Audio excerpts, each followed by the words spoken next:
கொள்ள அவர் தந்த பாக்கியத்திற்காக அவருக்கு நன்றி செலுத்துகிறேன். இந்த நாளில நாம தியானிக்க போகிற தலைப்பு என்ன அப்படின்னா, பலம் கொண்டு திடமனதாயிரு அப்படின்னு சொல்லிட்டு. பலம் கொண்டு திடமனதா இரு அப்படின்னு சொல்லும்போது, திடமனது அப்படின்னு சொல்லும்போது எப்பொழுதுமே நம்முடைய வாழ்க்கையில நம்ம நல்ல எவ்வளவு தைரியசாலிகளாய் நம்ம இருந்தாலும் சில சூழ்நிலைகள் நம்முடைய வாழ்க்கையில அனுமதிக்கப்படும் போது நம்முடைய இருதயம் என்ன பண்ணுது, துவண்டு போகுது. நம்ம அந்த சோர்ந்து போகிறோம். நம்மளுக்குன்னு ஆண்டவர் ஒரு ஒரு ஓட்டத்தை நமக்காக நியமித்திருப்பாரு. ஆனா அந்த பாதையில நம்ம போகும்போது அநேக விதமான சூழ்நிலைகள் நம்மள நெருக்கும். ஏன் எதுக்காக நம்ம அழைக்கப்பட்டோமோ அந்த அழைப்பை கூட இல்ல நம்ம எதற்காக ஆண்டவர் நம்மளை தெரிந்தெடுத்தாரோ அந்த சூழ்நிலைகள் எல்லாத்தையும் மறந்துட்டு நம்மளுக்கு நம்மளோட அந்த அந்த சொந்த நம்முடைய வாழ்க்கையிலயோ சரி நம்முடைய சூழ்நிலைகள்லயோ நம்ம கடந்து போகிற பாதையில வருகிற போராட்டங்கள் அதிகமா இருக்கும்போது நம்ம என்ன பண்ணிக்கிறோம், சோர்ந்து போகிறோம். எவ்வளவு ஸ்ட்ராங்கான பீப்புளா இருந்தாலும் சரி, இல்ல ஒரு வியாதியோ ஒரு பலவீனமோ இல்ல ஏதோ ஒரு இழப்போ எதுவா இருந்தாலும் நம்முடைய இருதயம் என்ன பண்ணுது, துவண்டு போகிறது.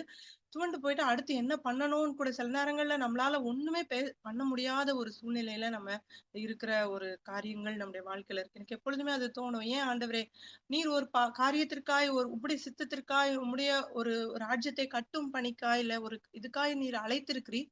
ஆனா ஏன் இந்த பாதைகள் எங்களுக்கு அனுமதிக்கப்பட்டிருக்கிறது அப்படின்னு நிறைய நேரங்கள்ல நம்ம சோர்ந்து போகும்போது நம்முடைய இருதயம் என்ன பண்ணுது, துவண்டு போகிறது. இந்த இருதயம் சோர்ந்து போகும்போதுதான் நம்மளுக்கு ஒரு பலனற்று போய் இருக்கிற காரியம். ஒருவேளை சரீர பலவீனத்தின் நிமித்தம் நம்ம சோர்ந்து போகிற காரியங்கள் இருந்தாலும் இருதயத்துல சோர்ந்து போகிற ஒரு காரியம் அந்த ஒரு மனது அந்த நம்மள சோர்வடைய செய்கிற காரியம். அதுக்கப்புறம் நம்மளுக்கு நிறைய பேர் வந்து அடுத்து அதுல இருந்து மீண்டு வருகிற ஒரு இதுவே இருக்காது.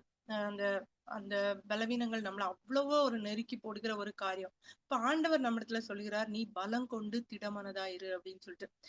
நம்ம இன்னைக்கு வாசிக்கிற ஒரு ஆரம்பிக்கிற காரியம் என்ன அப்படின்னா, உபாகமம் 31ஆம் அதிகாரம் 7-8 வாசிக்கலாம். உபாகமம் 31ஆம் அதிகாரம் 7-8 வசனம் வாசிக்கலாம்.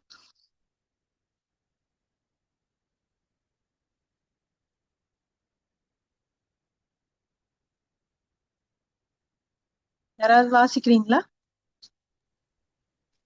பின்பு மோசே யோசுவாவை அழைத்து இஸ்ரவேலர் எல்லாரும் பார்த்திருக்க அவனை நோக்கி, பலம் கொண்டு திடமனதாயிரு, கர்த்தர் இவர்களுக்கு கொடுப்பேன் என்று இவர்களுடைய பிதாக்களுக்கு ஆணையிட்ட தேசத்துக்கு நீ இந்த ஜனத்தை அழைத்து கொண்டு போய் அதை இவர்கள் சுதந்திரிக்கும்படி செய்வாய்.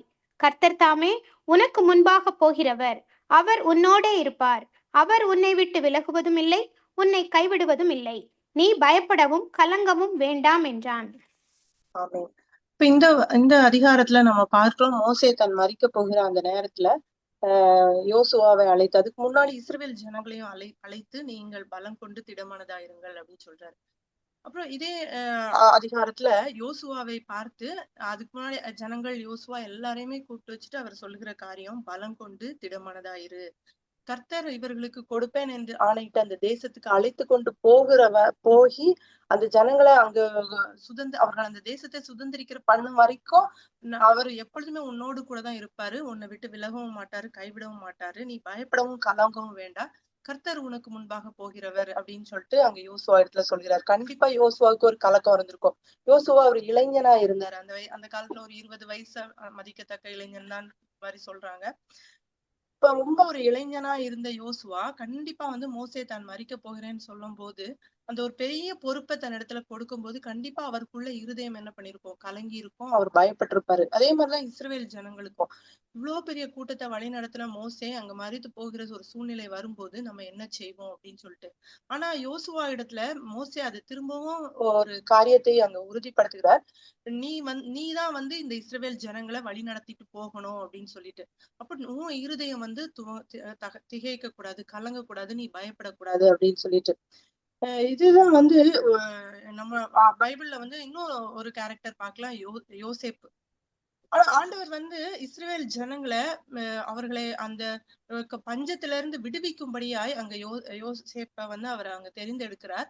ஆனா யோசேப்புடைய பாதையும் எப்படி இருந்தது அப்படின்னு பார்த்தா ஒரு இடத்துல கூட யோசேப்பு பயந்தாரா கலங்கினாரா அப்படின்னு சொல்லிட்டு பார்த்தோம்னா நம்ம அந்த இடத்துல நம்ம வாசிக்கவே முடியாது. எந்த இடத்துலயுமே அவர் எந்த ஒரு பயத்தையும் அவர் அங்க வெளிப்படுத்தவே இல்லை. ஏன் அப்படின்னா தேவன் தேவன் தன்னை குறித்து என்ன திட்டம் வைத்திருந்தார் அப்படின்றதுல அவர் தெளிவா இருந்தார். அதே போலதான் இங்க யோசுவாவையும் என்ன பண்றாரு, அஹ் மோசே வந்து சொல்றாரு, நீ பலம் கொண்டு திடமனதாயிரு அப்படின்னு சொல்லிட்டு. அப்ப ஆண்டுடைய பிள்ளைகளாகிய நாம அனுதினமும் ஆண்டவர் நம்ம தெரிந்தெடுத்திருக்கிறார், நம்மள ஒரு இடத்துல வைத்திருக்கிறார். எப்பொழுதுமே நம்ம என்ன நிறைய நேரங்கள்ல அதான் நம்மளே ஆராய்ந்து பார்த்து கொண்டே இருக்கிறோம். நம்ம அநேக நேரங்கள்ல நம்ம மற்றவர்களை குறித்து நிறைய யோசிக்கிறோம்.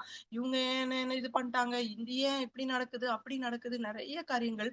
ஆனா நீங்க ஆண்டவர் நம்மள ஒரு காரியத்துக்காய் தெரிந்தெடுத்திருக்கிறாரு, நம்மள வழி நடத்துறாரு அப்படின்னா அந்த பாதைகள் ஒருவேளை முள்ளும் ரொம்ப முட்களும் இதுவா சூழ்நிலைகள் மோசமா இருந்தாலும் ரொம்ப அருமையாய் நம்மள கொண்டு போகுவார். ஆனா அந்த காரியங்களை ஏன் அனுமதித்தாரு அப்படின்னா சில நேரங்கள்ல நம்மளுக்கு விடை தெரியாது, அது ஏன் அனுமதித்தார் அப்படின்னு சொல்லிட்டு. ஆனா ஆண்டவர் நம்மிடத்துல சொல்லுகிற காரியம், நம்மள அவர் தெரிந்தெடுத்து வைத்திருக்கிறார், நம்மள ஒரு பாதையில கொண்டு போறார், ஜனங்களை வழி நடத்துகிறதுக்காகவோ இல்ல மற்ற ஒரு ஒரு ஊழியத்திற்கு எந்த ஒரு காரியமா இருந்தாலும் ஆண்டவர் நம்மள தெரிந்தெடுத்திருக்கிறார் அப்படின்னா அவர் வந்து அந்த பாதைகளை நான் பார்த்து கொள்கிறேன், நீ என்ன பண்ணு, பலம் கொண்டு திடமானதாயிரு, நீ சோர்ந்து போகாத.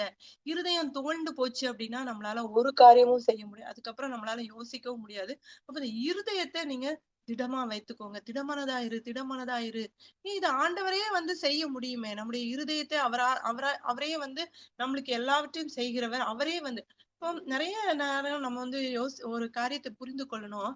விசுவாசம் அப்படின்றது நம்ம கிட்ட இருக்கு. ஆண்டவர் கிரியை செய்யணும் அப்படின்னா நமக்குள்ள அந்த விசுவாசம் வேணும். அந்த விசுவாசம் எங்க இருக்கணும், சோர்ந்து போய் நம்ம பயப்பட்டு திகிலோட கலங்கி கொண்டு இருக்கிற ஒரு இருதயத்துல எப்படி விசுவாசம் வரும், பயம்தான் வரும். அந்த பயம் வந்து என்ன பண்ணிரும் அப்படின்னா விசுவாசத்தை தகர்த்து போடுகிற ஒரு காரியம். அப்போ ஆண்டவரே நம்ம இடத்துல என்ன சொல்லிடுறாரு, ஐயோ நீ பயப்படாத, திடமானதா இரு, சூழ்நிலைகள் மோசமா இருந்தாலும். அதே யோசுவா 1ஆம் அதிகாரம் 6ஆம் வசனம் வாசிக்கலாம். அதுலயே 3 தடவை ஆண்டவர் வந்து யோசுவாத்துல சொல்லுகிறார். நானே வாசிக்கிறேன். யோசுவா 1ஆம் அதிகாரம் 6ஆம் வசனத்துல, பலம் கொண்டு திடமனதாயிரு, இந்த ஜனத்தின் பிதாக்களுக்கு நான் கொடுப்பேன் என்று ஆணையிட்ட தேசத்தை நீ இவர்களுக்கு பங்கிடுவாய் அப்படின்னு அதை சொல்கிறார்.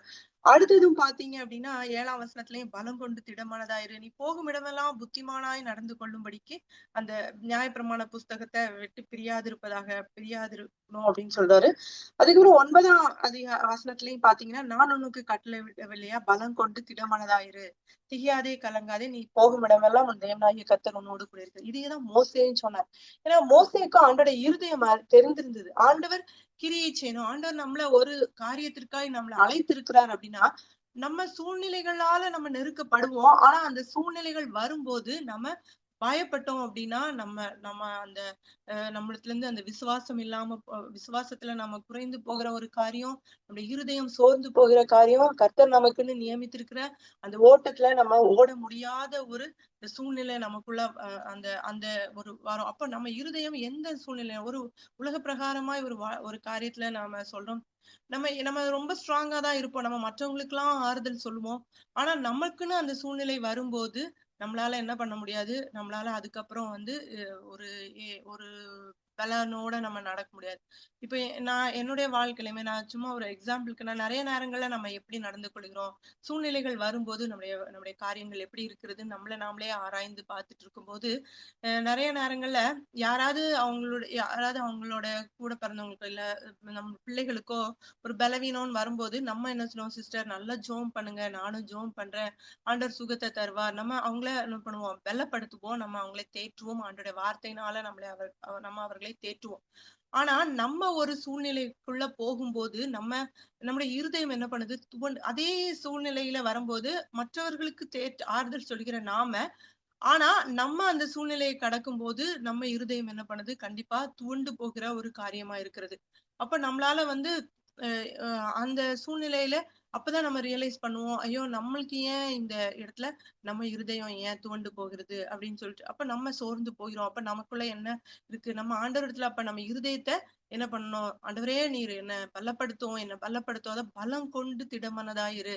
நம்ம திடமனதா இருக்கணும், நம்முடைய மனது சோர்ந்து போகக்கூடாது, நம்ம இருதயம் துவளக்கூடாது. அப்படின்னா நம்ம யாரிடத்துல நம்முடைய பலத்தை கேட்கணும் அப்படின்னா ஆண்டவர் இடத்துல போய் கேட்க வேண்டிய ஒரு காரியம் இருக்குது. அப்போ நம்மளை நாமளே ஆராய்ந்து பார்க்கணும். நம்ம ஒரு எந்த ஒரு சூழ்நிலை அப்ப மற்றவர்கள் அந்த சூழ்நிலையை கடக்கும் போது அவங்க எப்படி அதுல துவண்டு போவாங்க. அப்ப நம்ம அவர்களுக்கு எப்படி அவர்களை பலப்படுத்துவதற்கான காரியங்களை ஆண்டவரே அவர்களை பலப்படுத்தும் அப்படின்னு சொல்லிட்டு அவர்களுக்கு ஆண்டவர் அந்த பலத்தை கொடுக்கணும் அப்படின்னு சொல்லிட்டு அப்ப இருதயம் சோர்ந்து போகிற ஒரு காரியம் நம்முடைய வாழ்க்கையில எந்த சூழ்நிலையில நம்ம எவ்வளவுதான் ஸ்ட்ராங்கா இருந்தாலும் எவ்வளவுதான் நம்ம விசுவாசத்துல உறுதியா இருந்தாலும் இருதயம் சோர்ந்து போகிற காரியம் அப்படின்னு சொல்லும் போது அது கண்டிப்பா அங்க நடக்கதான் செய்யுது. நீங்க பாத்தீங்கன்னா யோசுவா 1 1 பாத்தீங்கன்னா கர்த்தருடைய தாசனாகிய மோசே மரித்த பின்பு கர்த்தர் மோசேயின் ஊழியக்காரனான நூனின் குமாரன் யோசுவாவை நோக்கி அப்ப அவன் இருதயம் அங்க துவண்டு போயிருக்கும் அப்படின்றது ஆண்டவருக்கு அங்க தெரிகிற ஒரு காரியம்.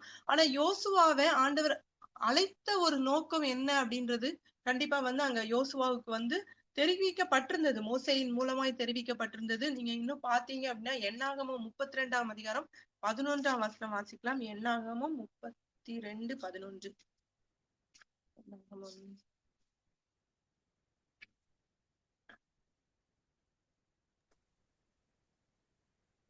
எகிப்திலிருந்து வந்தவர்களில் 20 வயது முதல் அதற்கு மேற்பட்ட மனிதர்களில் ஒருவரும் என்னை உத்தமமாய் பின்பற்றாதபடியால் அவர்கள் நான் ஆபிரகாமுக்கும் ஈசாக்குக்கும் யாக்கோபுக்கும் ஆணையிட்டு கொடுத்த தேசத்தை காண்பதில்லை என்று ஆணையிட்டிருக்கிறார்.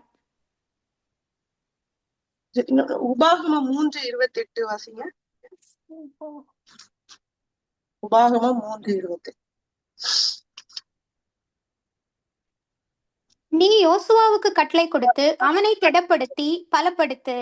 அவன் இந்த ஜனங்களுக்கு முன்பாக கடந்து போய் அவனே நீ காணும் தேசத்தை அவர்களுக்கு பங்கிட்டு கொடுப்பான் என்றார். அப்ப இந்த இடத்துல ஆண்டவர் அங்க முதலையே சொல்லுகிற ஒரு காரியம் யோசுவாதான் இந்த ஜனங்களை அழைத்து கொண்டு போய் யோசுவாதான் இந்த ஜனங்களுக்கு இந்த கானான் தேசத்தை பங்கிட்டு கொடுப்பாங்க அப்படின்னு சொல்லிட்டு அப்போ அவனை குறித்ததான அங்க நோக்கம் ஆல்ரெடி அங்க ஆண்டவரால வெளிப்படுத்தப்பட்டது. அந்த நோக்கத்தை குறித்து மோசேக்கும் தெரிந்திருந்தது. அப்போ அந்த மோசே மரித்து அப்போ யோசுவா என்ன நினைச்சிருப்பாரு, மோசே தன்னோடு கூட கடைசி வரைக்கும் அங்க வருவாரு அப்படின்ற ஒரு இதுலதான் இருந்திருப்பாரு. ஆனா அங்க மோசே மரித்து போகும்போது கண்டிப்பா யோசுவா என்ன பண்ணிருப்பாரு, ஒரு சோர்ந்து போய் ஒரு இருதயம் பலனற்று போய் ஒரு திடனற்று போகல ஒரு காரியத்தை அங்க பேஸ் பண்ணிட்டு இருப்பாரு. அதனாலதான் ஆண்டவர் திரும்ப திரும்ப அங்க யோசுவா கிட்ட சொல்றாரு, பலம் கொண்டு திடமனதா இரு அப்படின்னு சொல்லிட்டு. நம்ம பலம் கொண்டு திடமனதா இருக்கிற ஒரு காரியம் அப்போ நம்ம சொல்லுவோம் வேதத்துல இந்த மாதிரி கொடுக்கப்பட்டிருக்கிறது. ஆண்டவர் இந்த காரியங்கள் எல்லாவற்றையும் நமக்கு சொல்லி தந்திருக்கிறாரு. நம்ம இதப்படிதான் நம்ம நடக்கணும், இப்படிதான் இருக்கும் வாழ்க்கையில அப்படின்னு சொல்லிட்டு நம்ம அப்போ இந்த சூழ்நிலைகள் ஆனா நம்ம ஃபேஸ் பண்ணும்போது ரியலா நம்ம அந்த சூழ்நிலைகளுக்குள்ள போகும்போது நம்முடைய இருதயம் எப்படி இருக்கிறது, நம்ம எப்படி அதை ஃபேஸ் பண்றோம் அப்படின்றதுதான் நம்முடைய வாழ்க்கையில முக்கியம். ஒண்ணு நம்ம புரிந்து கொள்ளணும், ஆண்டவர் ஒரு நோக்கத்திற்காக நம்மளை அழைத்திருக்கிறார் அப்படின்னா அந்த நோக்கத்தை நம்முடைய வாழ்க்கையில நிறைவேற்றும் வரைக்கும் அவர் நம்மளை கைவிட மாட்டார். நம்மளை ஒரு நாளும் அவர் என்ன பண்ண மாட்டார், விட்டுட்டு விலகவும் மாட்டார். ஆனா சூழ்நிலைகளை நம்முடைய வாழ்க்கையில அனுமதிக்கிற ஒரு காரியம் கண்டிப்பா இருக்கதான் செய்யுது. ஒரு இழப்புகளோ ஒரு ஒரு ஒரு பலவீனங்களோ எதுவா இருக்கலாம். ஆனா நம்மள்கிட்ட ஒரே ஒரு தைரியம் மட்டும் இருக்கணும், நம்ம கூட ஆண்டவர் இருக்கிறார் அப்படின்னு சொல்லிட்டு. எப்படி ஆண்டவர் யோசுவாத்துல சொல்கிறாரோ பலம் கொண்டு திடமனதாயிரு அப்படின்னு. உள்ள இருதயம் சோர்ந்து போய் நீங்க இன்னைக்கு காணப்படுகிறீங்க அப்படின்னா எந்த ஒரு காரியமா இருக்கலாம். நான் ஒரு எக்ஸாம்பிளுக்கு சொல்றேன்னா, இந்த வெக்கேஷனுக்கு நான் ஊருக்கு போயிருந்தேன். என் சின்ன பொண்ணுக்கு ரொம்ப பலவீனமா, ஏன்னா அவ கனடால இருந்து வரும்போது ரொம்ப நல்ல ஒரு ஒரு ஸ்ட்ரென்த்தா நல்ல ஒரு இதுவா வந்தா அப்படியே அந்த கிளைமேட்ல அப்படியே ஃபேஸ் எல்லாம் பலன்னு அப்படியே ரொம்ப இதுவா இருந்தது. எனக்கே பிள்ளை நல்லா க்ளோவா வந்திருக்கேன் அப்படின்னு ரொம்ப சந்தோஷமா இருந்தது. வெக்கேஷனுக்கு போனோம். அங்க போனா ஒரு பயங்கரமான ஒரு மோசமான ஒரு ஃபீவர் வந்தது. ஃபுல்லா ஃபீவர், பிளிஸ்டர், வாய் ஃபுல்லா புண்ணு, அவங்க முகம் ஃபுல்லா புண்ணு, புள்ளியா ரொம்ப அந்த ஃபீவர் பிளிஸ்டர் சொல்றாங்க. அது ரொம்ப மோசமாகி முகத்துல அப்படியே கரும்புள்ளி செம்புள்ளி குத்துற மாதிரி அப்படியே முகம் ஃபுல்லா ஒரு பார்க்கவே ஒரு மோசமா. அது வரைக்கும் ஆண்டவரே நீ சுகத்தை நல்ல சுகத்தை கொடுப்பீர் அப்படிலாம் சொல்லிட்டு. ஆனா அந்த இதெல்லாம் பார்க்கும்போது அது கருப்பா ஒரு மாதிரி காஞ்சி ஒரு மாதிரி முகம் ஃபுல்லா இருக்கும்போது பார்க்கும்போது உண்மையாவே இருதயம் என்ன ஆயிடுச்சுன்னா அப்படியே சோர்ந்து போயிடுச்சு. பார்க்கும் போதெல்லாம் ஐயோ எப்படி வந்த பிள்ளை இன்னும் இவ்வளவு மோசமா இருக்குது, அது எப்படி ஆறி அதெல்லாம் எப்படி சரியாகும், ரொம்ப ஒரு மாதிரி சோர்ந்து போயிட்டு. அப்பதான் நான் நினைச்சேன், ஒரு சின்ன ஒரு காரியத்துக்கே நம்ம இவ்வளவு சோர்ந்து நம்முடைய இருதயம் துவண்டு போகிறதே. அப்போ ஒரு பெரிய இழப்போ இல்ல ஒரு பெரிய ஒரு பலவீனங்களோ ஒரு ஏதோ ஒண்ணு வரும்போது அந்த ஜனங்கள் எப்படி அந்த தன் இருதயம் அவங்களுடைய இருதயம் எப்படி சோர்ந்து போகும், திடனற்று போகுமே ஆண்டவரே. அப்போ அவங்க எப்படி அந்த சூழ்நிலைகளை எதிர்கொள்ளணும், நீர் கற்றுத்தாரும், ஒவ்வொருவருக்கும் நீர் அந்த பலத்தை கொடும் அப்படின்னு அந்த ஒரு சூழ்நிலையை அவங்க அதை தாண்டி வர்றதுக்கு அது எப்படி அது அதுல வரணும் அப்படின்றத குறித்து யோசிக்கும் போது எனக்கு இந்த டாபிக்கே வந்து ஆண்டவர் கொடுத்த ஒரு காரியம். இப்போ நம்ம யோசுவாவை குறித்து பார்க்கும்போது யோசுவா இடத்துல ஆண்டு சொல்கிறார் பலம் கொண்டு திடமானதாயிரன். ஆனா யோசேப்புடைய ஒரு வாழ்க்கையை நம்ம பார்த்தோம் அப்படின்னா சங்கீதம் 105ஆம் அதிகாரம் ஆஹ் 16ல இருந்து 22 வரைக்கும் வாசிக்கலாம். அதுக்கு சங்கீதம் 105 16ல இருந்து 19 வசனம் வரைக்கும் வாசிக்கலாம். ஃபர்ஸ்ட் அவர் தேசத்திலே பஞ்சத்தை வருவித்து ஆகாரம் என்னும் ஆதரவு கோலை முற்றிலும் முறித்தார். அவர்களுக்கு முன்னாலே ஒரு புருஷனை அனுப்பினார். யோசேப்பு சிறையாக விற்கப்பட்டான். அவன் கால்களை விலங்கு போட்டு ஒடுக்கினார்கள். அவன் பிராணன் இரும்பில் அடைபட்டிருந்தது. கர்த்தர் சொன்ன வார்த்தை நிறைவேறும் அளவும் அவருடைய வசனம் அவனை புடமிட்டது. அப்ப இந்த இடத்துல நம்ம பார்க்கும்போது யோசேப்புடைய வாழ்க்கையை நம்ம பார்க்கும்போது யோசேப்பை ஆண்டவர் தெரிந்து கொண்டார். அது எதற்காக தெரிந்து கொண்டார் அப்படின்னா இஸ்ரேல் ஜனங்களை பஞ்சத்துல இருந்து மீட்கும்படியா ஆண்டவர் ஆபிரகாமுக்கு ஒரு வாக்கு தத்தம் கொடுத்திருந்தாரு. இஸ்ரேல் ஜனங்களை எகிப்துக்கு அடிமைத்தனத்துக்கு போவாங்க, அங்கிருந்து அவர்களை மீட்டு கொண்டு வருவேன்னு ஆண்டுடைய சித்தம் நிறைவேறதுக்கு தான் ஆண்டவர் யோசேப்பை வந்து தெரிந்தெடுத்தார். ஆனா யோசேப்புடைய வாழ்க்கை வந்து பாத்தீங்கன்னா ஃபுல்லா முற்களும் நெருக்கங்களும் நிறைந்த ஒரு வாழ்க்கையா இருந்தது. ஆனா யோசேப்புக்கு என்ன ஒரு இதுனா நான் அதுல பார்த்தேன், ஆதியாகமத்துல நிறைய இடத்துல பார்த்தேன், ஏன் ஆண்டவரே எனக்கு இதை ஏன் நியமித்தீர் அப்படின்னு சொல்லிட்டு அவர் எந்த இடத்துலயும் அவர் ஆண்டவரே கேள்வி கேட்கிற ஒரு காரியம் அங்க இல்லவே இல்லை. இதுல அப்ப பார்க்கும்போது அவருடைய இளமை பருவத்திலையும் பார்க்கும்போது அவர் தாய்க்கும் அருமையான ஒரு குமாரன், தாய்க்கு மூத்த பிள்ளையா இருந்தார். அவர் வாலிப வயதுல அவர் இளம் வயதிலேயே அவருடைய தாயாரை விட்டு அவர் பிரிக்கப்பட்ட ஒரு காரியம். அதுக்கப்புறம் பார்த்தா தகப்பன் அவர் மேல அதிகமான அன்பு வைத்த ஒரு காரியமா இருந்தது. அவர் தகப்பனை விட்டும் அவர் பிரிக்கப்பட்ட ஒரு காரியம் பாருங்க. ஒரு இளம் வயதுல ஆண்டவரால தெரிந்து கொள்ளப்பட்ட ஆண்டவருக்கு அவர் தரிசனங்கள் மூலமாய் ஆண்டவர் தன்னை வெளிப்படுத்தினார். அவர் சொன்னார் எல்லா அந்த கட்டுகளும் தன்னை வணங்குற அந்த காரியத்தையும் தகப்பனிடத்துல அவர் சொல்லும் போதும் தகப்பனுக்கும் அது ஒரு இருதயத்துக்குள்ள ஒரு இதுவாதான் இருந்தது. அப்புறம் யோசேப்புடைய வாழ்க்கையில பார்க்கும்போது அப்போ ஆண்டவர் வந்து அவரை தெரிந்தெடுத்தார். அவரை அந்த சூழ்நிலைகளுக்குள்ள அவர் அனுமதிக்கிறார். எந்த சூழ்நிலைகளுக்குள்ள முதல்லயே அவர் வந்து பிரிக்கப்படுகிற ஒரு காரியம், தன் குடும்பத்தை விட்டு பிரிக்கப்படுகிற ஒரு காரியம், தன் சகோதரனால விரோதிக்கப்படுகிற ஒரு காரியம், குழியில போடப்படுகிற காரியம். அடுத்து பார்த்தோம் அப்படின்னா அங்க எகிப்து தேசத்திலையும் கொண்டு போய் சரி ஓகே போத்திபார் வீட்டுல சேர்ந்து பத்திரமா இருந்தோம்னா அங்க அதுக்கு மேல பெரிய ஒரு காரியம். இடத்துல எங்க போய் இவளுக்கு குழியிலையும் போடப்பட்டாரு, சிறைச்சாலையிலையும் போடப்பட்டாரு. எல்லாவற்றையும் அதுல பாத்தீங்கன்னா அப்படின்னா யோசேப்பு சிறையாக விற்கப்பட்டார். அவன் கால்களை விலங்கு போட்டு ஒடுக்கினார்கள். அவன் பிராணன் இரும்பில் அடைப்பட்டிருந்தது. அந்த வார்த்தைகள் எல்லாம் நம்ம வாசிக்கும் போது யோசேப்பு எவ்வளவு ஒரு மோசமான சூழ்நிலைகளுக்குள்ள போயிருப்பாரு, யோசேப்புடைய இருதயம் எப்படி ஒரு துவண்டு போயிருக்கோம் அப்படின்றது நம்ம புரிந்து கொள்ள முடியுது. கர்த்தர் சொன்ன வார்த்தை நிறைவேறும் மூலமும் அவருடைய வசனம் அவனை புடமிட்டது. அதே மாதிரி நம்ம இங்க பார்க்கும்பொழுது அப்போஸ்தலர் 7ஆம் அதிகாரம் 9-10 வாசிக்கலாம். அப்போஸ்தலர் 7:9-10.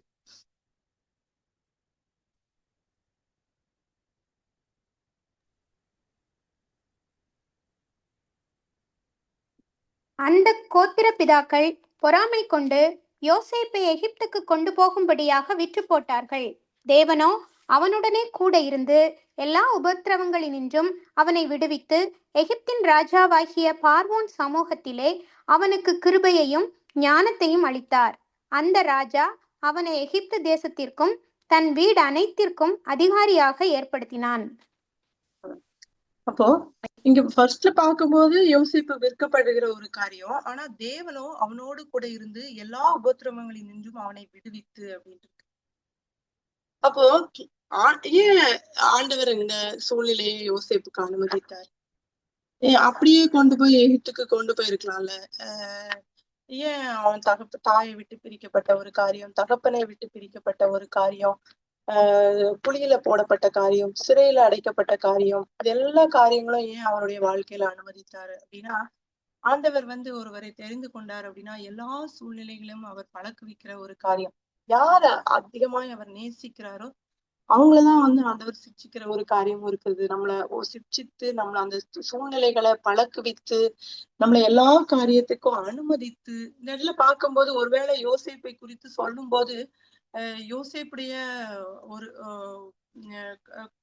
சகோதரர்களோ இல்ல யோசேப்பை சுற்றி இருக்கிற எல்லாருமே சொல்லும் போது கண்டிப்பா சொல்லியிருப்பாங்க.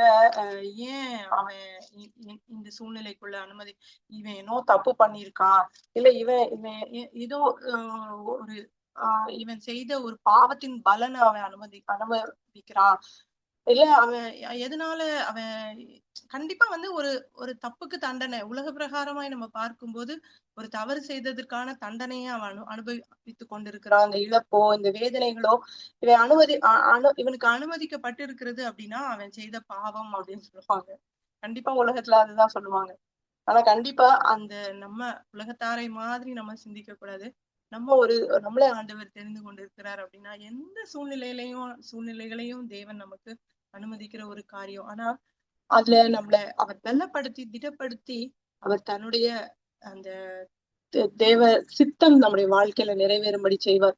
நம்ம எதெல்லாம் நம்ம ஒருவேளை நம்ம நினைக்கலாம் நம்மளுக்கு எதெல்லாம் நம்ம ரொம்ப நம்மளோட ஸ்ட்ரென்த்ன்னு நினைச்சிட்டு இருக்கிறோமோ அதுல எல்லாம் நம்ம உடைக்கப்படுவோம். நம்ம எதெல்லாம் நம்ம என்னுடைய வாழ்க்கையில நான் அதை அறிந்து கொண்ட ஒரு காரியம் முதல்ல இருந்தே, நான் ஆண்டவரை ஏற்றுக்கொண்ட காலங்கள்ல இருந்தே எனக்கு எதை குறித்தெல்லாம் எனக்கு ஒரு வைராக்கியம் இருக்குமோ, நான் இப்படிப்பட்டவன், நான் இப்படிதான் அதுல எல்லாவற்றிலும் நான் உடைக்கப்பட்டேன்.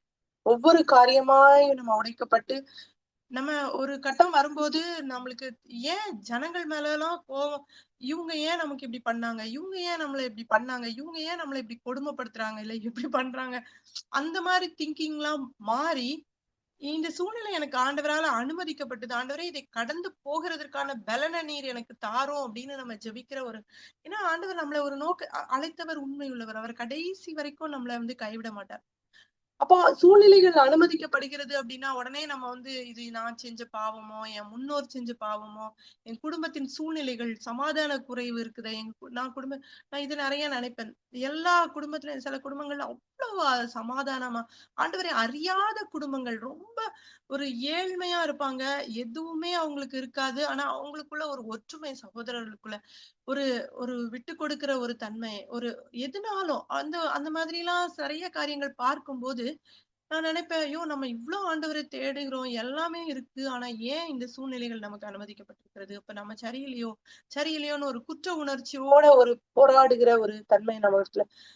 அதேதான் நான் உங்களை ஒருவேளை நீங்க யாராச்சும் அந்த மாதிரி ஒரு குற்ற உணர்வால ஏன் எனக்கு இந்த காரியங்கள் அனுமதிக்கப்பட்டிருக்கிறது, இல்ல மற்றவர்களால நான் வெட்கப்படுத்தப்படுகிற ஒரு சூழ்நிலை. யோசேப்பு யோசேப்ப கண்டிப்பா எல்லாரும் எவ்வளவோ சொல்லியிருப்பாங்கல்ல. ஈவன் சகோதரர்களே சொல்லியிருப்பாங்க, இவனை சுத்தி எல்லாரும் மொத்த அறிக்கட்டும் எல்லாரும் நம்ம அவனை தொழுது கொள்ளுகிறோம், அவனை வணங்குவோன்ற மாதிரி அவன் பார்த்திருக்கான் பாரு, கடைசியில பாரு அவன் நிலைமை எங்க போய் அவன் கடைசியில விழுந்தான் பாரு அப்படின்ற ஒரு இதெல்லாம் அவங்க கேலிக்குரியவனா ஆக்கியிருப்பாங்க அவனை. ஆனா அவனுடைய சூழ்நிலைகள் என்னவா இருந்தாலும் அவனுக்கு ஒரு விஷயம் தெரிஞ்சிருந்தது. அவன் கண்டிப்பா திடமனதா இருந்திருக்கு, கர்த்தருக்குள்ள தன்னை பலப்படுத்தி கொண்டு திடமனதா இருந்திருப்பான் அப்படின்னு எனக்கு தோணுது. ஏன்னா யோபு போல அவனுடைய வாழ்க்கையிலையும் அவன் ஆண்டவரை ருசித்து பார்த்ததுனால கண்டிப்பா ஆண்டவர் என்ன, ஏன்னா அதனாலதான் வேதத்துல நம்ம பார்க்கிறோம், ஏன் எனக்கு இது அனுமதி தீர அவன் எந்த இடத்துலயும் கேட்கவே இல்லை. எனக்கு அது ரொம்ப ஒரு ஆச்சரியமா இருக்கும்.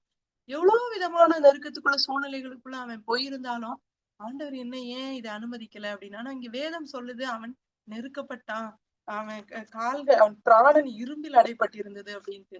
அப்ப எவ்வளவு ஒரு மோசமான சூழ்நிலையில அப்ப ஆண்டவர் அந்த காரியங்களையும் அவனுடைய வாழ்க்கையில அனுமதித்திருக்கிறாரு அப்படின்னா அவனை குறித்து அவருடைய நோக்கம் அங்க என்ன அப்படின்றத ஆண்டவருக்கும் தெரிஞ்சிருந்தது, யோசேப்புக்கும் தெரிந்தது. இன்னைக்கு நம்மை குறித்து ஆண்டவருடைய நோக்கம் என்ன அப்படின்றது நமக்கு புரிஞ்சு, என்ன இருந்தாலும் நம்முடைய வாழ்க்கையில நம்ம வாழ போகிற வருஷம் ஒரு 70 வருஷம், மனுஷனுடைய ஆயுசு நாட்கள் 70 வருஷம், பலத்தின் மிகுதியினால ஒருவேளை 80 வருஷமா இருக்கலாம். அதுவும் வருத்தமும் சஞ்சலமும் தான் வேதம் சொல்லுது. ஆனா நம்ம இருக்கிற காலகட்டங்கள்ல இப்ப நம்ம ஒரு மிட் ஏஜ் வந்துட்டோம் அப்படிங்கும்போது நமக்கு நிறைய காரியங்களை ஐயோ நம்ம இது வேணாம், இது வீணா அந்த இந்த காரியத்தை எல்லாம் நம்ம பண்ணிட்டு நம்ம டைமை வேஸ்ட் பண்ணோமே, நம்ம நம்ம சந்தோஷமா இருக்கிற தருணங்களை நம்ம இது பண்ணிட்டு நம்ம இப்படி பண்ணிட்டோமே அப்படின்னு எதை குறித்தும் நீங்க கவலைப்படாதீங்க. ஆண்டவர் எந்த ஒரு ஒருவேளை கஷ்டமா இருக்கலாம், நம்முடைய இருதயம் தோண்டு போய் கிடக்கலாம்.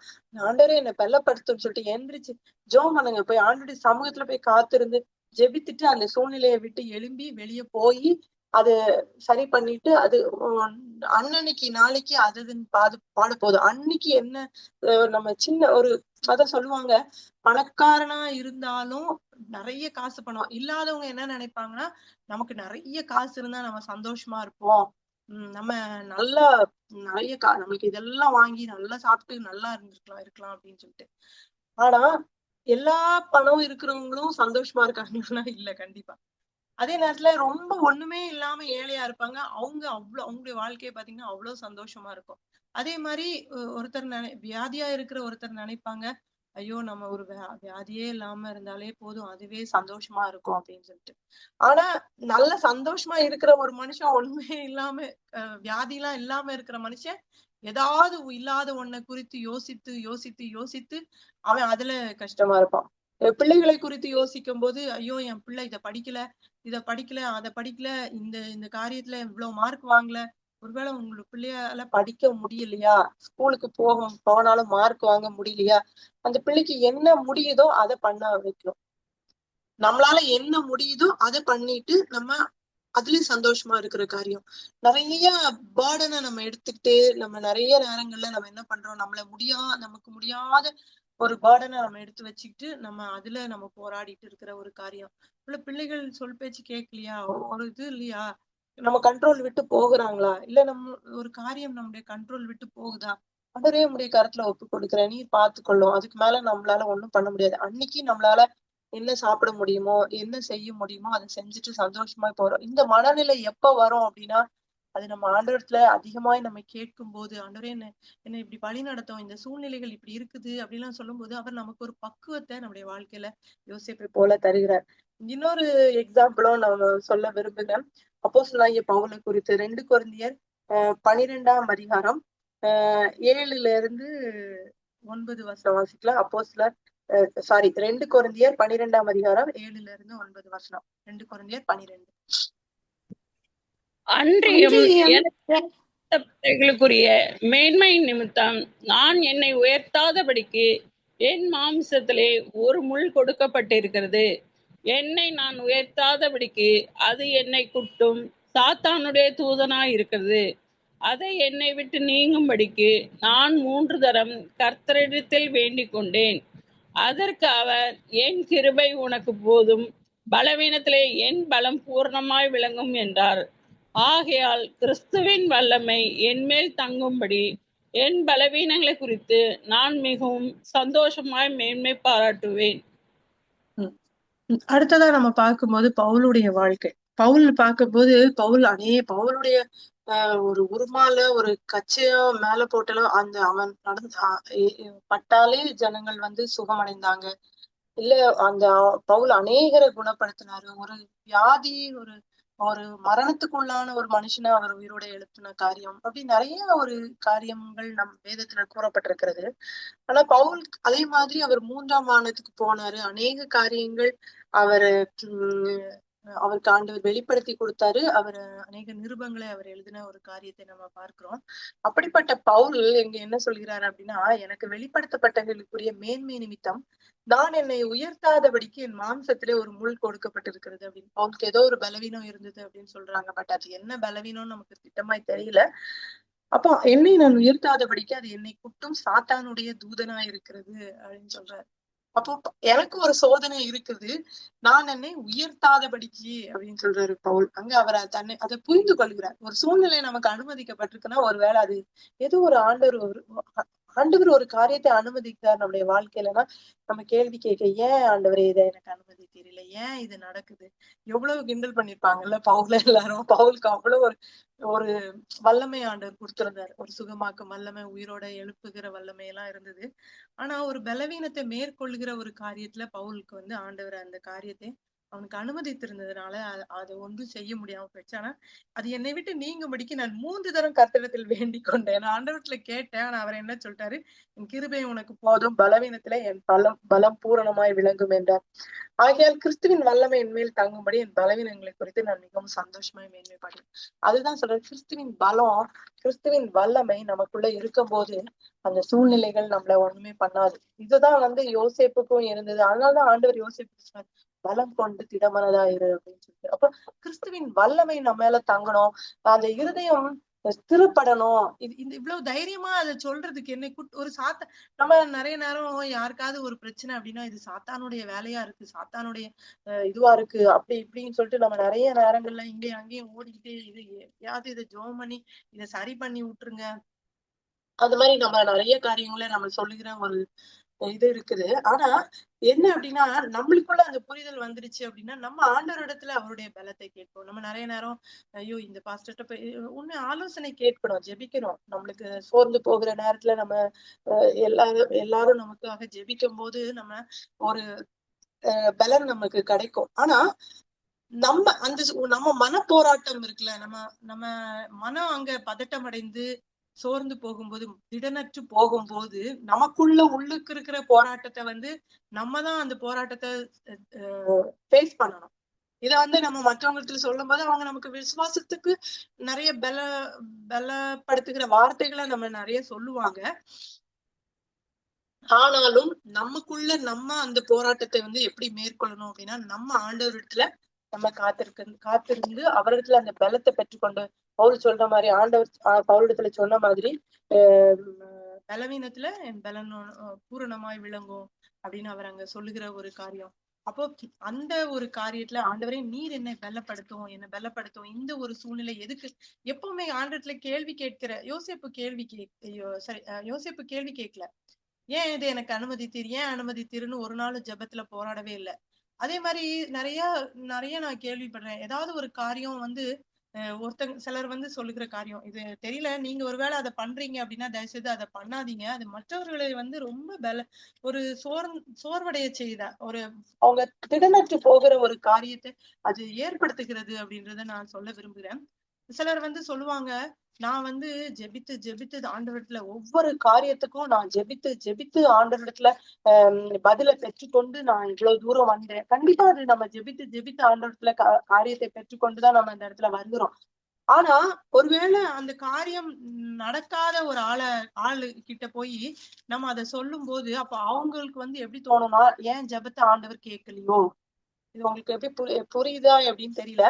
அப்ப நான் இந்த ஏன் ஜெபத்தை ஆண்டவர் கேட்கலையா, அப்ப எனக்கு இந்த சூழ்நிலை அனுமதிக்கப்பட்டிருக்கு அப்படின்னா அப்ப நான் அவங்களை விட பாவியா இருக்கிறேனா, நான் விசுவாசத்துல குறைவா இருக்கிறேனா அப்படின்னு சொல்லிட்டு அவங்களுக்குள்ள ஒரு மனம் இது நிறைய நேரங்கள்ல நான் இது சிலர் சொல்லும் போது அவங்கெல்லாம் சொல்றாங்க, நான் ஜெபித்து ஆண்டவரத்துல எல்லாவற்றையும் பெற்றுக்கொள்கிறேன், ஏன் உபவாசம் இருந்து ஜெபம் பண்ணுங்க, ஏன் உங்களுக்கு மட்டும், எனக்கெல்லாம் இதெல்லாம் கிடைக்குது, உங்களுக்கு ஏன் இது கிடைக்க மாட்டேங்குது, அப்ப நீங்க உங்ககிட்ட என்ன குறை இருக்குன்னு நீங்க அதை பாருங்க, உங்கள்கிட்ட விசுவாச குறைவு இருக்கா, இல்ல நீங்க சர்ச்சுக்கு ஒழுங்கா போகலையா, நீங்க பாஸ்டிங் இருக்கலையா, நீங்க வேதத்தை ஒழுங்கா வாசிக்கலையா, இல்ல உங்க குடும்பத்துல ஏதோ ஒரு பாவம் இருக்கா, ஒரு சாபம் இருக்கா, அதனாலதான் உங்களுக்கு இது நியமிக்கப்பட்டிருக்கு. ஆனா நம்ம மறந்து போகிறோம், அவங்கள ஆண்டவர் ஒரு மேலான நோக்கத்திற்காக அழைத்திருக்கிறாரு அப்படின்னு சொல்லிட்டு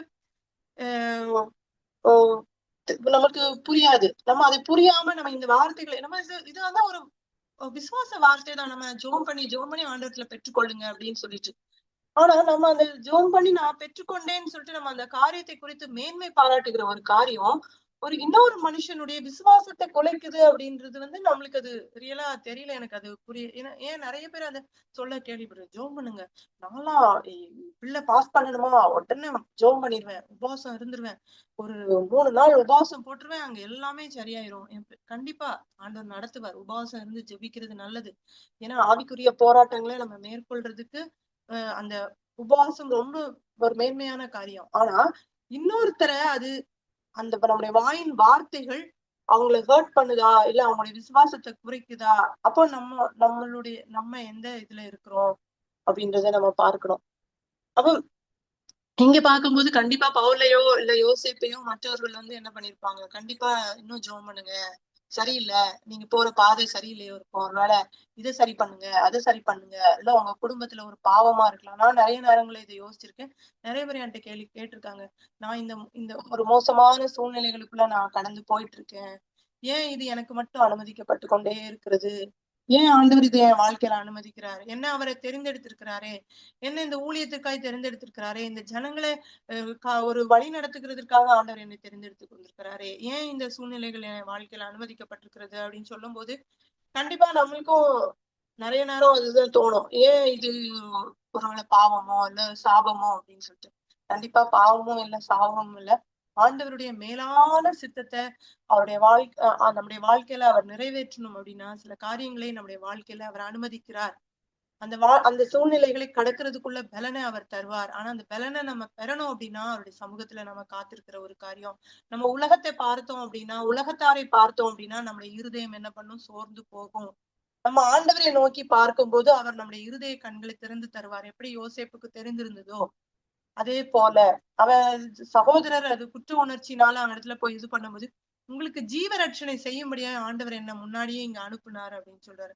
இதே வார்த்தைகளை நம்ம ஒரு நாள் சொல்லுகிற ஒரு சூழ்நிலையை ஆண்டவர் நம்முடைய வாழ்க்கையில கொண்டு வருவார். அதனாலதான் பிலிப்பியர் 4ஆம் அதிகாரம் 13ஆம் வசனத்தை எப்பவுமே உங்களுடைய வாழ்க்கையில எந்த ஒரு சோர்வு வரும்போதும் சரி, இந்த இந்த வசனத்தை நீங்க சொல்லுங்க, என்னை பலப்படுத்துகிற கிறிஸ்துவினாலே எல்லாவற்றையும் செய்ய எனக்கு பலன் உண்டு. என்னை பலப்படுது பவுல் அங்க சொல்லுகிறாரு. கீழே நீங்க அடுத்த வசனம் பாத்தீங்கன்னா, ஆகிலும் நீங்கள் என் உபத்திரவத்தில் என்னோட உடன்பட்டது நலமாயிரு. அப்ப பவுல் போன உபத்திரவம் எவ்வளவு மோசம். அப்ப பவுலுக்கு அந்த காரியங்கள் தெரிந்திருந்தது.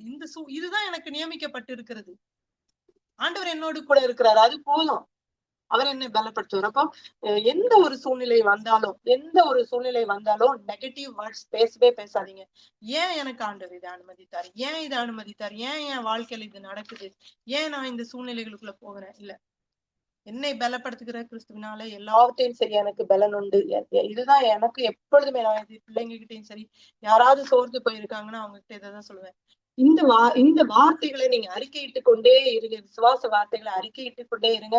உங்க இருதயம் சோர்ந்து போயிருந்ததுன்னா உங்க இருதயம் என்ன ஆகும், அந்த ஆண்டருக்குள்ள கர்த்தருக்குள்ள அது திடப்படுகிற ஒரு காரியம். அப்போ இந்த மாதிரி ஒரு சூழ்நிலைகள் நம்முடைய வாழ்க்கையில வரும்போது நம்ம இருதயம் சோர்ந்து போகும்போது நம்ம எப்படி கர்த்தருக்குள்ள நம்ம பலப்படுத்தி நம்ம திடமனதா இருக்கிறது அப்படின்னு பார்க்கும்போது நம்ம கர்த்தருடைய சமூகத்துல காத்திருக்க வேண்டியது அவசியமா இருக்கிறது.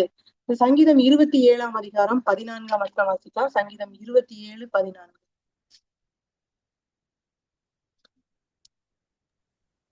கர்த்தாவே, உமது வழியை எனக்கு போதித்து சங்கீதம் 27:14. கர்த்தருக்கு காத்திரு, அவர் உன் இருதயத்தை ஸ்திரப்படுத்துவார். திடமனதா இருந்து கர்த்தருக்கே காத்திரு. அப்போ கர்த்தருடைய சமூகத்துல காத்திருக்கிற ஒரு காரியம், கர்த்தருக்கு நம்ம காத்திருக்கணும், அவருடைய சமூகத்துல போய் ஜெபிக்கிற ஒரு காரியம் எந்த சூழ்நிலையா இருந்தாலும். நான் சொல்றேன், நிறைய நேரங்கள்ல நம்ம நிறைய காரியங்களை குறித்து நம்ம மற்றவர்களிடத்துல பகிரும் போது அவங்க ஆறுதல் தான், அவங்க மனசுல எந்த ஒரு இதுவும் வச்சிருக்க மாட்டாங்க, அவங்க ஆறுதல் தான் சொல்லுவாங்க. ஆனா அவங்க அது அறியாம நம்ம எப்பவும் ஆண்டவரை சார்ந்து இருக்காம எங்கேயாவது போய் ஜனங்களை சார்ந்து இருக்கும் போது கண்டிப்பா என்ன ஆகும்னா, ஏதாவது ஒரு வழியில நம்முடைய இருதயத்தை அவங்க திருப்பியும் என்ன பண்ணுவாங்க, புண்படுத்தி சோர்ந்து போக வச்சு இருதயத்தை திடனற்று போக பண்ணுகிற ஒரு காரியம். நான் இது என்னுடைய வாழ்க்கையில நான் பர்சனலா நிறைய ஃப்ரெண்ட்ஸ்ல சரி, என்னுடைய வாழ்க்கையில நான் பார்த்திருக்கேன். நம்ம யாராச்சும் நமக்கு ஆறுதல் தருவாங்கன்னு சொல்லிட்டு அங்க போயிட்டு இருக்கும்போது அவங்க ஆறுதலா பேசிட்டே இருப்பாங்க, ஒரே ஒரு வார்த்தை நம்மள அங்க தச்சிரும், திருப்பியும் எங்கிருந்து எந்திரிச்சு நின்னோமோ அதே இடத்துல திரும்பி போய் விழுகிற ஒரு காரியம். அதனால நம்ம என்ன பண்ணணும்னா, ஆண்டவரே எனக்கு பலனை தாரும், என்னை பலப்படுத்துகிற கிறிஸ்துவினால எல்லாத்தையும் எனக்கு பலன் உண்டு, என்னை பலப்படுத்தும் ஆண்டவரே, இந்த சூழ்நிலையை ஏன் எனக்கு அனுமதித்தீருன்னு எனக்கு தெரியாது ஏசப்பா. எப்பொழுதுமே உங்களுக்கு சூழ்நிலைகள் மோசமா இருக்கும்போது பவுலை நினைச்சுக்கோங்க, ஒரு வியாதி, என் கிருபை உனக்கு போதும்னு சொல்லிட்டாரு, அவ்வளவுதான், அதோட சாப்டர் க்ளோஸ், அவர் பாத்துக்குவாரு அப்படின்னு. யோசேப்பு எவ்வளவு ஒரு மோசமான தனிமைப்படுத்தப்பட்டு சிறைப்படுத்தப்பட்டு இரும்பில அடைக்கப்பட்ட ஒரு காரியம் அது. யோசுவாவை பாருங்க, ஒரு இழப்பு. மோசே தனக்கு தகப்பனாயும் சகோதரனாயும் தன்னை வழி நடத்தி தன் கூடவே இருப்பார், அவரையே சார்ந்து இருக்கலாம் அப்படின்னு சொல்லி இருந்த யோசேப்புடைய வாழ்க்கையில இந்த மாதிரி ஒரு காரியம் நடக்கும்போது அதை எப்படி ஆண்டவர் அவரை பலப்படுத்தி அவரை வழி நடத்தி கொண்டு போனாரு அப்படின்னு. அப்போ நம்முடைய வாழ்க்கையில நம்ம என்ன பண்ணணும்னா, சூழ்நிலைகள் மோசமா இருக்கும்போது கர்த்தருடைய சமூகத்துல போய் உட்கார்ந்துட்டு அவருக்கு காத்திருக்கிற ஒரு காரியம். நமக்கு அட்வைஸ் ஆறுதல்லாம் நமக்கு தேவை. ஆனா ஆண்டவரிடத்துல நீங்க கேட்கும்போது அதற்கேற்ற ஆட்களை உங்களுக்கு கொண்டு வந்து தருவார். அதுக்கேற்ற காரியங்கள் எப்பொழுதுமே பாத்தீங்கன்னா சூழ்நிலைகள் மோசமா இருக்கும். அது நம்ம அதை புரிந்து கொள்கிற தன்மை நமக்கு கம்மியா இருக்கும். அந்த நம்மளுக்கு அத நம்ம அமைதியா இருந்து நம்ம அதை பார்க்கும்போது நமக்கு தெரியும். யாரோ ஒருத்தர் தெரியாத ஒருத்தர் மூலமா தெரியாத ஒரு காரியம் மூலமா இல்ல ஒரு போனை திறப்பீங்க, அதுல ஒரு ஆறுதலான வார்த்தை வரும். கர்த்தர் உங்களோடு கூட பேசிக் கொண்டிருப்பார். நம்ம சில நேரம் அவர் பேசுகிற சத்தத்தை கேட்காதபடிக்கு நம்ம உலக சத்தத்துக்கு செவி கொடுத்துட்டே இருப்போம். உலகத்துல இருந்து நமக்கு ஆறுதல் வரும், யாராச்சும் நமக்கு ஆறுதல் சொல்லிக்கிட்டே இருப்பாங்க அப்படின்னு சொல்லிட்டு நம்ம உலக சத்தத்துக்கு கேட்டுட்டே இருக்கும்போது கர்த்தருடைய சத்தத்தை நம்ம கேட்க முடியாது. அதனாலதான் கர்த்தருக்கு காத்திருக்கும் போது அவருடைய சத்தம் நம்ம கேட்கும் போது அந்த ஆறுதலின் வார்த்தைகள் நம்மளை பலப்படுத்துகிற ஒரு காரியம். சங்கீதம் 31:24 வாசிக்கலாம். கர்த்தருக்கு காத்திருக்கிறவர்களே, நீங்கள் எல்லாரும் திடமனதாயிருங்கள். அவர் உங்கள் இருதயத்தை ஸ்திரப்படுத்துவார். இப்ப நம்ம இருதயம் நம்ம திடமனதா இருக்கணும், நம்ம இருதயம் ஸ்திரப்படணும் அப்படின்னா நம்ம என்ன பண்ணணும்? கர்த்தருக்கு காத்திருக்கிற ஒரு காரியம் நம்மளுக்குள்ள இருக்கணும். இன்னொரு நம்ம எல்லாருக்குமே தெரிஞ்ச வசனம் ஏசாயா 40:31 வசனம். ஏசாயா 40:31.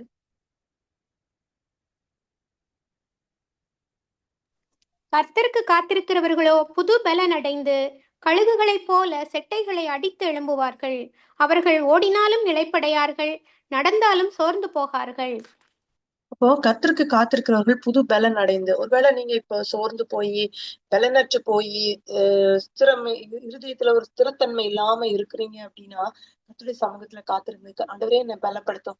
ஆண்டவரே பவுல் அவ்வளவு ஒரு ஆவிக்குரிய மனுஷன், அவ்வளவு ஒரு வல்லமையான ஊழியம் செய்த மனுஷன், அவரே அந்த பலவீனத்தை மேற்கொள்ள முடியாதபடிக்கு உங்களுடைய சமூகத்துல வந்து காத்திருக்கும் போது ஆண்டவரே நீர் அவருக்கு ஒரு பலனை கொடுத்துரு. என் கிருபை உனக்கு போதும், பலவீனத்துல என் பலன் பூரணமாய் விளங்கும் சொன்னீரே, உம்முடைய பலனை எனக்கு தாரும் அப்படின்னு சொல்லிட்டு நம்ம காத்திருக்கும் போது நம்ம புது பலன் அடைந்து கழுகுகளை போல செட்டை எடுத்து பறந்து போகிற ஒரு அனுபவம் நம்முடைய வாழ்க்கையில காணப்படும். அவர்கள் ஓடினாலும் நிலைப்படையார்கள், நடந்தாலும் சோர்ந்து போகார்கள் என்று வேதம் சொல்லுகிறது. அப்போ நம்முடைய பாதை மற்றவங்களுக்கு பார்க்கும்போது வேணா ஒரு மோசமான சூழ்நிலையா இருக்கலாம். ஆனா ஆண்டவர் நம்மளை பலப்படுத்தும் போது, அவரை நம்மளை திடப்படுத்தும் போது நம்ம என்ன பண்ணுவோம்? சோர்ந்து போகாம நம்ம வெள்ள உள்ளவர்களாய் நம்ம வழி நடத்தப்படுவோம். அடுத்தது பாத்தீங்கன்னா நம்ம இருதயம் ஸ்திரப்படணும். ஏன் காத்திருக்கிறோம் அப்படின்னாலே அவர் உங்களுடைய இருதயத்தை ஸ்திரப்படுத்துவார் அப்படின்னு சொல்லிட்டு வேதம் சொல்லுது. அப்ப இருதயம் ஸ்திரப்படணும் அப்படின்னா இருதயம் ஸ்ட்ராங்கா இருக்கணும், சோர்ந்து போகக்கூடாது. ஸ்திரப்படணும் அப்படின்னா நமக்கு என்னென்ன காரியங்கள் வேணும் அப்படின்னா எபிரேயர் 13:9 வாசிக்கலாம். எபிரேயர் 13:9. பலவிதமான அந்நிய போதனைகளால் அலைப்புண்டு திரியாதிருங்கள். போஜன பதார்த்தங்களினால் அல்ல, கிருபையினாலே இருதயம் ஸ்திரப்படுகிறது நல்லது. போஜன பதார்த்தங்களில் முயற்சி செய்கிறவர்கள் பலன் அடையவில்லையே. அப்ப இந்த இடத்துலயே நமக்கு ஆண்டவர் சொல்லுகிறார், பலவிதமான அந்நிய போதனைகளால் அலைப்புண்டு திரியாதிருங்கள். இதுக்கு அர்த்தம் உங்களுக்கு புரியும். ஐயோ எனக்கு எங்க ஆறுதல் கிடைக்கும், எனக்கு இங்க ஆறுதல் கிடைக்கும், சும்மா ஓகே சில காரியங்கள் எல்லாம் நமக்கு ஓகே கவலைப்படாதீங்க, கர்த்தர் உங்களோடு கூட இருக்கிறார், உங்களை பலப்படுத்துவார், உங்களுக்கு ஒண்ணுமே தெரியாது, உங்களை ஆசீர்வாதமாக்கி வைப்பார் அப்படின்லாம் சொல்லும் போது அந்த காரியங்கள் நம்மள வந்து நம்மள பலப்படுத்தும். உண்மையாவே அந்த வார்த்தைகள் நம்மளை தேற்றும். ஆனா அது வந்து குறிப்பிட்ட கொஞ்ச நேரத்துக்குதான்.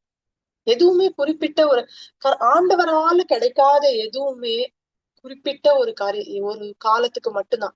அதனாலதான் நம்ம எந்த ஒரு ஆறுதலும் சரி, எந்த ஒரு காரியமும் சரி, நீங்க ஆண்டவரிடத்துல போய் கேட்கும் போது அது ஆண்டவரே நம்ம கிட்ட பேசுவாரா அப்படின்னா கண்டிப்பா அவர் தன்னுடைய பிள்ளைகளையோ யாரையோ அனுப்புவார். அந்த ஆறுதல் அப்படின்னா இப்ப நான் சொன்ன மாதிரி ஒரு சகோதரி அதான் ரீசெண்டா அவங்க சொல்லிட்டு இருந்தாங்க, ஒரு மோசமான ஒரு சூழ்நிலைகளுக்குள்ள நான் போயிட்டு இருக்கும்போது எனக்கு ஆறுதல் சொல்றேன்ட்டு வந்து அவங்க என்ன பயப்படுத்தின காரியங்கள், வேதத்தில் உள்ள வசனத்தை வச்சு அவங்க என்ன தேற்றுறேன்னு சொல்லிட்டு இருக்கும்போது, ஆனா அந்த வார்த்தைகள் என்ன பண்ணிச்சுன்னா அவ்வளவு ஒரு திகிலுக்குள்ளா என்னை கொண்டு போய் தூங்கவே இல்லை, நான் ரொம்ப மோசமான சூழ்நிலைகளுக்குள்ள போயிட்டேன் அப்படின்னாங்க. அப்பதான் நான் சொன்னேன், நீங்க ஏன் போய் அவங்க கிட்ட எல்லாம் அவங்க நல்லா ஜெபிக்கிறவங்கதான், அவங்க நல்ல அந்நிய பாஷை பேசுறவங்கதான், அவங்க தீர்க்க தரிசனம் எல்லாம் சொல்றவங்க. ஆனா நான் அவங்க கிட்ட போய் இந்த காரியங்களை குறித்து நான் பேசி ஆறுதல் கிடைக்கும், அவங்க எனக்காக ஜெபிப்பாங்கன்னு பார்த்தா அவங்க ஜெபிக்கும் போது அவங்க சொன்ன வார்த்தைகள் எல்லாமே என்ன அப்படியே புரட்டி போட்டு ஐயோ இது நடந்துருமோ, நான் பயந்த காரியம் நடந்துருமோன்ற ஒரு இத ஆண்டோடைய பிள்ளைகள் ரொம்ப ஜாக்கிரதையாய் புரிந்து கொள்ள வேண்டிய ஒரு காரியம். நீங்க போய் வேற அதான் அந்நிய போதனை அழைப்புண்டு தெரியாதிருங்கள். போஜன பதார்த்தங்களினாலே அல்ல, கிருபையினாலே இருதயம் ஸ்திரப்படுகிறது நல்லது. நம்ம நிறைய வசனத்தை கேட்கணும், நிறைய காரியங்களை நம்ம மற்றவங்க கற்றுக்கொண்ட நமக்கு முன்னாடி போனவங்க எல்லாம் மனுஷங்கதான். யாரா இருந்தாலும் மனுஷங்கதான். நான் அதை ஒண்ணு சொல்றேன், யாரா இருந்தாலும் எந்த விதமான ஒரு சூழ்நிலைகளுக்குள்ள நம்ம போயிட்டு இருந்தாலும் மனுஷங்க கிட்ட போய் நீங்க ஆறுதலை தேடினீங்கன்னா கண்டிப்பா அது எவ்வளவு பெரிய தேவனுடைய வல்லமையான ஊழியக்காரரா இருந்தாலும் நமக்கு கொடுக்க வேண்டிய கிருபை ஆண்டவர் இடத்துல இருந்துதான் நமக்கு வரணும். இப்போ அவருடைய சமூகத்துல உம்முடைய கிருபை எனக்கு தாரும். பவுல் சொன்ன மாதிரி உம்முடைய கிருபை எனக்கு தாரும், என் கிருபை உனக்கு போதும்னு ஆண்டவர் சொல்லியிருக்கிறாரு. அப்போ நம்ம இருதயம் ஸ்திரப்படணும்னா எதனால ஸ்திரப்படணும் அப்படின்னா ஆண்டவருடைய கிருபையினாலதான். நான் இது சொன்னது உங்களுக்கு புரிஞ்சிருப்போம்னு நினைக்கிறேன்.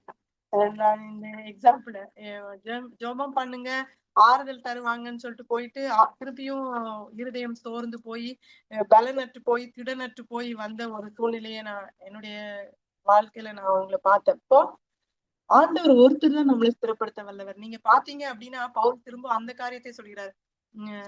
ரோமர் 16 அதிகாரம் 26 வசனம் வாசிக்கலாம். ரோமர் 16:26.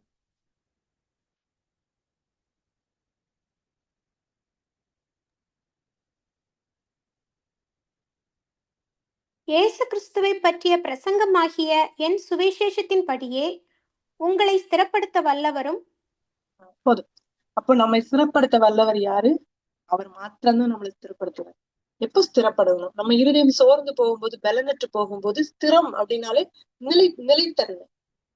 அப்போ நம்ம நிலைத்தன்மையோட இருக்கும்போது, நம்ம ஸ்திரமா இருக்கும்போதுதான் நமக்கு காரியங்களை குறித்து முடிவெடுக்க முடியும். நம்ம இருதயம் சோர்ந்து போகும்போது நம்மளால அடுத்து என்ன பண்ணணும்ட்டு நம்மளால ஒரு முடிவு எடுக்க முடியாத ஒரு சூழ்நிலையா இருக்கும். அப்ப நம்மளை ஸ்திரப்படுத்துறது. அதனால அந்நிய போஜனைகளினாலேயோ அந்நியர் அடுத்த மனுஷங்க நம்மள இது பண்ணுவாங்கன்னு சொல்லிட்டு அவங்க கிட்ட போய் நம்ம ஆறுதல் தேடுகிற ஒரு காரியம் ஒரு நாள் இருக்கக்கூடாது. நம்ம ஆண்டவரை தேடும் போது அவர் நமக்கு ஏற்ற ஒரு காரியத்தை நமக்கு தருகிற ஒரு காரியம்.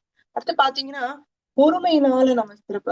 யாக்கோபு 5 அதிகாரம் 8 வசனம் வாசிக்கலாம். யாக்கோபு 5:8.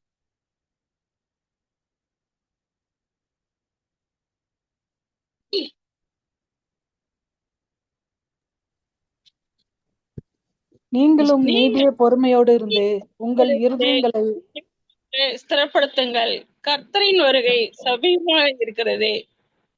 நிறைய நேரங்கள்ல சூழ்நிலைகள் மோசமா இருக்கும் போதோ இல்ல நம்ம சோர்ந்து போகும்போதோ திடனற்று போகும்போதோ நம்ம டக்குன்னு என்ன பண்ணுவோம், டிசிஷன் எடுக்கிற ஒரு காரியம். கொஞ்சம் பொறுமை நமக்கு வேணும் எப்பொழுதுமே. இது நான் நிறைய பண்ணுவேன், உங்களுக்கு அதை நான் சொல்றேன். சில நேரம் அது முக்கியமா யாராச்சும் நமக்கு வாட்ஸ்அப்ல வாய்ஸ் மெசேஜ் ஏதாவது அனுப்புவாங்க, ஏதாவது நம்மள கோபப்படுத்துற மாதிரியோ இல்லைன்னா நம்மளுடைய சூழ்நிலைகளை ஏதாவது சுட்டி காட்டியோ இல்ல ஏதோ ஒண்ணு நம்மளை குற்றப்படுத்தியோ ஏதாவது ஒண்ணு அனுப்புவாங்க. நம்ம என்ன பண்ணுவோம், இது எக்ஸாம்பிளுக்கு நான் சொல்றேன், மற்றபடி நேர்ல பேசுற காரியம் இல்ல நேர்ல இது பண்ணுது எதுவா இருந்தாலும் சரி, சூழ்நிலைகள் நம்ம மோசமான ஒரு சூழ்நிலையில இருக்கும்போது மற்றவங்க நம்மளை குற்றப்படுத்துகிறதோ நம்மளை கோபப்படுத்துகிறதோ ஒரு சூழ்நிலை வருது. நம்ம உடனே என்ன பண்ணுவோம்னா அடுத்து டப்படன்னு ஒரு கொஞ்சம் பேஜுக்கு பேசி அனுப்பிடுவோம். நீங்க திருப்பி ஒரு 4 நாள் கழிச்சு நீங்க என்ன பேசினீங்கன்னு பாத்தீங்கன்னா கண்டிப்பா எல்லாமே ஆண்டோடைய வார்த்தைக்கும் ஆண்டோருக்கும் விரோதமான காரியங்களை தான் நம்ம செஞ்சிருப்போம் கோபத்தின் நிமித்தம்.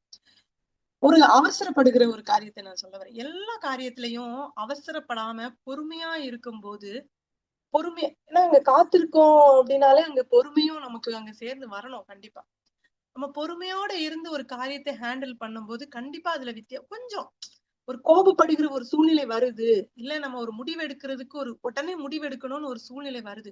ஒரு நிமிஷம் கொஞ்சம் பொறுமையா இருந்துட்டு ஆண்டவரே நான் இந்த காரியத்துல என்ன செய்யணும், நீர் சொல்லும் அப்படின்னு சொல்லும்போது. ஏன்னா வாயின் வார்த்தைகளை நம்ம அங்க விட்டுட்டோம் அப்படின்னா நம்ம தான் அங்க அவங்க நம்மள ட்ரிகர் பண்ணி விட்டுறதுக்கு போயிடுவாங்க. அது சாத்தானால கொடுக்கப்பட்டிருக்க ஒரு சோதனையா இருக்கலாம், இல்ல ஆண்டவரே நமக்கு அனுமதிச்ச சோதனையா இருக்கலாம். ஆனா நம்ம அங்க நம்ம வாயை விட்டு நம்ம என்ன பண்ணிடுவோம், நம்முடைய இத நம்ம போட்டு இது பண்ணிடுவோம். ஆனா அங்க பொறுமையோட இருக்கும்போது நம்ம காரியங்கள் ஆண்டவர் நமக்காக நிறைய காரியங்களை இது பண்ணப்படுறோம். அப்போ நம்ம வாழ்க்கையில பொறுமை ரொம்ப அவசியமா இருக்கிறது. அது ஒருவேளை நீங்க பொறுமைய இல்லாம காரியங்களை செய்கிறவர்களா இருந்தீங்கன்னா ஒரு அட்லீஸ்ட் எந்த ஒரு காரியம் செய்யறதுக்கு முடிவு எடுக்கிற எதானாலும் ஆண்டோடைய சமூகத்துல காத்திருந்துட்டு கொஞ்சம் அது ஒண்ணும் ஓடி போயிடாது. ஒண்ணு நினைச்சுக்கோங்க, நமக்கு நியமிக்கப்பட்டிருக்கிறது அது எங்க இருந்தாலும், நமக்கு ஒரு காரியம் நியமிக்கப்பட்டிருக்கிறதா அது எங்க இருந்தாலும் அது நமக்கு வந்து சேரும். நமக்குன்னு ஒரு காரியம் இருக்குது அப்படின்னா அதான் சொல்லுவாங்க, ஒரு அரிசி நம்ம சாப்பிடுறோம்ல, அந்த அரிசி அது எங்க யார் கைக்கெல்லாம் போய் எங்க இருந்தாலும் போய் அந்த ஒரு அரிசி அந்த பருக்க நம்மளுக்குன்னு அது நியமிக்கப்பட்டிருக்குன்னா அது நமக்கு தான் வரும். சோ நம்ம அதனால அது அவசரப்பட்டோ இல்ல ஆத்திரப்பட்டோ காரியங்களை செய்யணும்ட்டு ஓடுகிற ஒரு காரியம் இல்லை. அப்ப நம்ம பொறுமையினால நம்ம நீடிய பொறுமையோடு இருந்து உங்கள் இருதயங்களை ஸ்திரப்படுத்துங்கள் அப்படின்னு சொல்லிட்டு வேதம் சொல்லுது. அடுத்து பாத்தீங்கன்னா 2 தெசலோனிக்கர் 2:16-17 வாசிக்கலாம். 2 தெசலோனிக்கர் 2:16-17.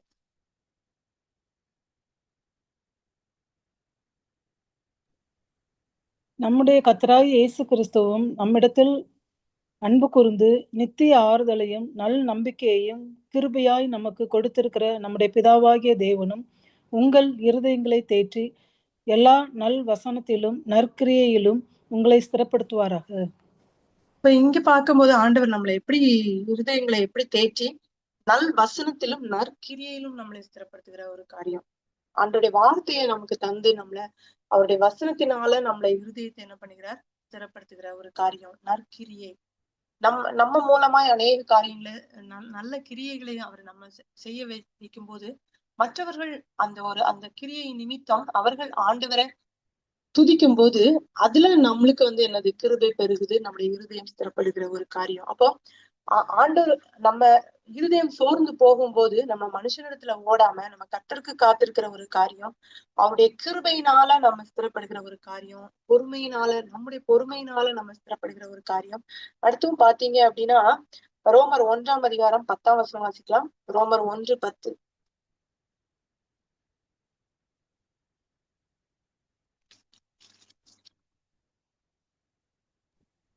நீங்கள் ஸ்திரப்படுவதற்காக ஆவிக்குரிய சில வரங்களை உங்களுக்கு கொடுக்கும்படிக்கும். அப்ப நம்ம நினைக்கிறோம் நிறைய நேரங்கள்ல வரங்கள் எதுக்கு அப்படின்னா நம்ம நம்ம ஆண்டவர் அபிஷேகம் பெற்றுட்டோம் அப்படின்னு சொல்லிட்டு நம்ம காரியங்கள் நம்ம ஆண்டவருக்குள்ளதான் இருக்கிறோம் அப்படின்னு நம்மளுக்கு தெளிவாக்குறதுக்கு இந்த வரங்கள் இருக்கிறதுதான் நம்ம பரிசுத்த ஆவியானவரை பெற்றுக்கொண்டதுக்கு அடையாளம். அந்த மாதிரி நிறைய காரியங்களை நம்ம யோசிப்போம். ஆனா நம்ம ஸ்திரப்படுகிறதுக்காக ஆண்டவர் ஆவிக்குரிய வரங்களை தருகிறார். நீங்க ரொம்ப சோர்ந்து போய் ரொம்ப மோசமான ஒரு சூழ்நிலைகளுக்குள்ள இருக்கும் போது நம்ம கதவை பூட்டிட்டு நம்ம ஆண்டவருடைய சமூகத்துல அந்நிய பாஷை நமக்கு ஆண்டவர் கொடுத்திருந்தாரு அப்படின்னா அதனால நம்ம அந்நிய பாஷையை பேசி நம்ம ஜெபிக்கும் போது நம்ம இருதயம் நம்ம இருதயம் என்ன பண்ணுது, ஒரு ஸ்திரப்படுகிறது. அப்போ நம்மளை ஸ்திரப்படுத்துறதுக்காக தான் ஆவிக்குரிய வரங்களை ஆண்டவர் நமக்கு தருகிற ஒரு காரியம். இது அந்த 2 கொரிந்தியர் 1:21 நம்ம இதை வாசிக்கலாம். 2 கொரிந்தியர் 1:21. உங்களோட கூட எங்களையும் கிறிஸ்துவுக்குள் ஸ்திரப்படுத்தி நம்மை அபிஷேகம் பண்ணினவர் தேவனே. அப்போ கிறிஸ்துவுக்குள்ள நம்மளை ஸ்திரப்படுத்தி நம்மளை அபிஷேகம் பண்ணுகிறவர் அப்ப தேவன். அப்ப நம்மளுடைய அபிஷேகம் நம்மளை அபிஷேகித்திருக்கிறார் அப்படின்னா கண்டிப்பா நம்மளை என்ன பண்ணுவார், அவர் பலப்படுத்தி இருக்கிறார். அவருடைய பலத்தினால அவருடைய வல்லமையினால நம்மளை ஸ்திரப்படுத்தி இருக்கிறார் அப்படின்னா அப்போ நம்ம ஆவிக்குரிய வரங்களை நம்ம ஆண்டவரத்துல கேட்டு பெற்றுக்கொள்ளுகிற ஒரு அனுபவம் நமக்குள்ள. ஆண்டவரே நீர் என்னை அபிஷேகியும், என்னை ஸ்திரப்படுத்தும், என்னை பலப்படுத்தும், என்னை வல்லமையினால நிரப்பும் அப்படின்னு சொல்லிட்டு நம்ம ஆண்டவரத்துல கேட்கிற ஒரு காரியம். விசுவாசத்துல நிலைத்திருக்கிற ஒரு அனுபவம் நமக்குள்ள காணப்படணும். நம்முடைய இருதயம் திடப்பட்டு இருக்கணும் அப்படின்னா, நம்ம திடமானதா இருக்கணும் அப்படின்னா விசுவாசத்துல நம்ம ஒரு நாளும் என்ன பண்ணக்கூடாது, இது குஞ்சி போயிடக்கூடாது. 1 கொரிந்தியர் 16:12 வாசிக்கலாம். 1 கொரிந்தியர் 16:12. சகோதரனாகிய அப்பல்லோவை குறித்தோவெனில் சகோதரரோட கூட உங்களிடத்தில் வரும்படிக்கு அவனை மிகவும் வேண்டிக் கொண்டேன். ஆகிலும் இப்போது வர அவனுக்கு மனதில்லை. அவனுக்கு நற்சமயம் வசனம் இல்லையா? 1 கொரிந்தியர் 16:12. யோவான் 14:1 வாசிக்கலாம். உங்கள் இருதயம் கலங்காதிருப்பதாக. தேவனிடத்தில் விசுவாசமாயிருங்கள், என்னிடத்திலும் விசுவாசமாயிருங்கள்.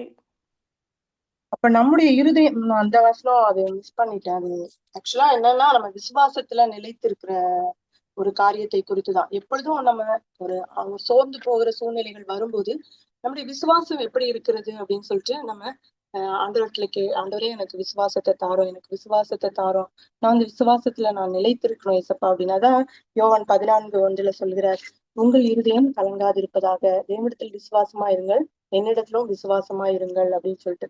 அப்போ நம்ம ஆண்டவரிடத்துல விசுவாசமா இருக்கும்போது எந்த ஒரு காரியமா இருந்தாலும் ஆண்டவர் இதை எனக்கு செய்வாரு. ஒருவேளை மத்தவங்க சொல்ற மாதிரி நான் இதை ஜெபித்து இந்த காரியத்தை ஆண்டவரத்துல பெற்றுக்கொண்டேன். ஆக்சுவலி எனக்கு அதுல ரொம்ப அந்த மாதிரி ஒரு காரியத்தை சொல்றதுல எனக்கு உடன்பாடு இல்லை. ஆண்டவரே உம்முடைய சித்தத்தின்படி என்னை நடத்தும் அப்படின்னு சொல்லிட்டு. இப்போ நம்ம அந்த மாதிரி நம்ம வந்து நான் ஜெபித்து இந்த ஒவ்வொரு காரியத்தையும், அதுவும் உலக பிரகாரமா சிலர் எல்லாம் சொல்லும் போது எனக்கு நான் இந்த வீடு கேட்டேன், ஆண்டவர் எனக்கு வீடு தந்தாரு, நான் இதை கேட்டேன், ஆண்டவர் எனக்கு இது தந்தாரு, இதை நான் கேட்டேன், அது தந்தாரு அப்படின்னு சொல்லிட்டு மற்றவங்கள்ட்ட சொல்லும்போது, ஒருவேளை அது கிடைக்காம இருக்கிற ஒருத்தருக்கு வந்து அது எப்படி இருக்கும்? அவங்க அதை விட அதிகமா ஜெபிக்கிறவங்களா இருப்பாங்க. அப்போ ஆண்டவருடைய சித்தம் எது அப்படின்றத உணர்ந்து நம்ம ஜெபிக்கிறவர்களா இருக்கணும். ஆண்டவருடைய சித்தம் எது என்று அறிந்து காரியங்களை செய்கிறவர்களா இருக்கணும். ஆண்டவருடைய சித்தம் எது என்பதை நம்ம புரிந்து கொண்டிருந்தோம்னா மற்றவர்களே நம்முடைய வாயின் வார்த்தைகளினால நம்ம என்ன பண்ண மாட்டோம், அவர்களை திடனற்று போக பண்ண மாட்டோம். இப்ப அந்த மாதிரி காரியங்கள்ல நம்ம என்ன பண்ணணும், ஜாக்கிரதை உள்ளவர்களா இருக்கணும். நம்முடைய வாயின் வார்த்தைகள் எப்படிப்பட்டதா இருக்கிறது, நம்ம ஆண்டவரை குறித்துதான் மேன்மை பாராட்டுகிற ஒரு காரியமா இருக்கலாம், ஆனா அது மற்றவர்களை புண்படுத்துதா, மற்றவர்களுடைய ஆவிக்குரிய வாழ்க்கைய அவங்கள கேள்விக்குறியாக்குதா, மற்றவருடைய விசுவாசத்தை அது குலைக்கிற காரியமா, கண்டிப்பா அது பிசாசினுடைய தந்திரம். அதுல நம்ம ஜாக்கிரதை உள்ளவர்களா இருக்கணும். மற்றவர்களை பலப்படுத்துகிறோம், மற்றவர்களை வழி நடத்துகிறோம் அப்படின்னு சொல்லிட்டு நம்முடைய வாயின் வார்த்தைகளினால நம்ம அவர்களை எவ்வளவு நான் அது என் வாழ்க்கையில நான் அனுபவிச்சதுனால, நான் அந்த வாழ்க்கையில என் ஃப்ரெண்ட்ஸ் அதை சொல்லி அந்த நான் கேள்விப்பட்டதுனால அதிகமா நான் அந்த காரியங்களை கேள்விப்படுகிறதுனால நான் அதை உங்ககிட்ட சொல்லுகிறேன். ஒருவேளை அது தெரியல, நீங்க எப்படி அதை எடுத்துக்கிறீங்க அப்படின்னு சொல்லிட்டு. அடுத்தது பார்க்கும்போது எபேசியர் 6:10 கடைசியாக என் சகோதரரை கர்த்தரிலும் அவருடைய சத்துவத்தின் வல்லமையிலும் பலப்படுங்கள். அதான் சொல்ல, எந்த ஒரு சூழ்நிலையா இருந்தாலும் முதலாவது ஆண்டவரிடத்துல போய் தான் அந்த பலத்தை கேட்டுக்கொள்ளணுமே இல்லையா? ஒரு நாளும் நம்ம மனுஷரை நாடி போகக்கூடாது. முதலாவது ஆண்டவரிடத்துல போய் எல்லாத்தையும் சொல்லிட்டு, ஆண்டவரே நீர் என்ன நடத்தும், நீர் என்ன நடத்தும். இன்னொன்னு சொல்றேன், எந்த ஒரு மனுஷனாலும் அவங்களுடைய பிரச்சனைக்கு தீர்வு தரவே முடியாது. நம்ம ஒரு வேலை நினைச்சிட்டு இருக்கலாம், என் அண்ணன் இருக்காங்க, எங்க அக்கா இருக்காங்க, எங்க அப்பா அம்மா இருக்காங்க, யாருமே இல்ல, ஆண்டவர் ஒருத்தர் தான் நமக்கு துணை அப்படின்னு சொல்லிட்டு அவரையே நம்ம நோக்கி பார்க்கும்போது, விசுவாச வார்த்தைகளை அறிக்கை பண்ணும் போது, என்னை பலப்படுத்துகிற கிறிஸ்துவினால எல்லாவற்றையும் செய்ய எனக்கு பலன் உண்டு. ஒருவேளை நீங்க இந்த மாதிரி ஒரு சூழ்நிலைகளுக்குள்ள போயிட்டு இருக்கீங்கன்னா, நான் சொல்றேன், இந்த வார்த்தைகளை, விசுவாச வார்த்தைகளை அறிக்கையிட்டுட்டே இருந்தீங்க அப்படின்னா ஆண்டவர் உங்களுடைய வாழ்க்கையில செயல்பட முடியும். அதனாலதான் யோசுவாட்ட திரும்ப திரும்ப சொல்றாரு, பலங்கொண்டு திடமனதாயிரு, திகியாதே, கலங்காதே, ஏன் நீ போற இடத்துல எல்லாம் நான் உன் கூட வருவேன், நான் உன்னை பலப்படுத்தி உனக்கு சகாயம் பண்ணுவேன், நீ ஏன் பயப்படுற, நீரின் வலது கரத்தினால் உன்னை தாங்குவேன். சூழ்நிலைகள் எப்படியா இருக்கட்டும், எதுவா இருக்கட்டும், யார்கிட்டயும் போய் இது ஏன் என் சாபம், யார் செஞ்ச சாபமோ தெரியலையே, என்ன பாவமோ தெரியலையே, இது ஏன் எனக்கு வேண்டாம், எதுவுமே வேண்டாம். ஆண்டவரே, இந்த உலகத்துல நான் என்னுடைய வாழ்நாள் எவ்வளவு ஆண்டவர் நீர் தந்திருக்கிறீரோ அந்த வாழ்நாளை நான் சுகத்தோடும் பலத்தோடும் நான் சந்தோஷத்தோடும் இதை அனுபவிக்கிறதுக்கு ஆண்டவர் நமக்கு இதை தந்திருக்கிறார். சந்தோஷமாய் கர்த்தரில மனம் மகிழ்ந்து அவருக்குள்ள நாம திடப்பட்டு அவருக்குள்ள நாம ஸ்திரப்பட்டு நாம இருக்கணும். இதுதான் நம்முடைய வாழ்க்கையின் நோக்கமா இருக்கணும். 1 பேதுரு 5:10 வாசிச்சுட்டு முடிக்கலாம். 1 பேதுரு 5:10. கிறிஸ்து இயேசுவுக்குள் நம்மை தமது நித்திய மகிமைக்கு அழைத்தவராய் இருக்கிற சகல கிருபையும் பொருந்திய தேவன் தாமே கொஞ்ச காலம் பாடனுபவிக்கிற உங்களை சீர்படுத்தி, ஸ்திரப்படுத்தி, பலப்படுத்தி நிலைநிறுத்துவாராக. ஆமென். ஆமென். ஆண்டவர் தான் நம்மளை சீர்படுத்தி, ஸ்திரப்படுத்தி, பலப்படுத்தி நிலைநிறுத்துவார். கர்த்தர் தாமே இந்த வார்த்தைகளை ஆசீர்வதிப்பாராக.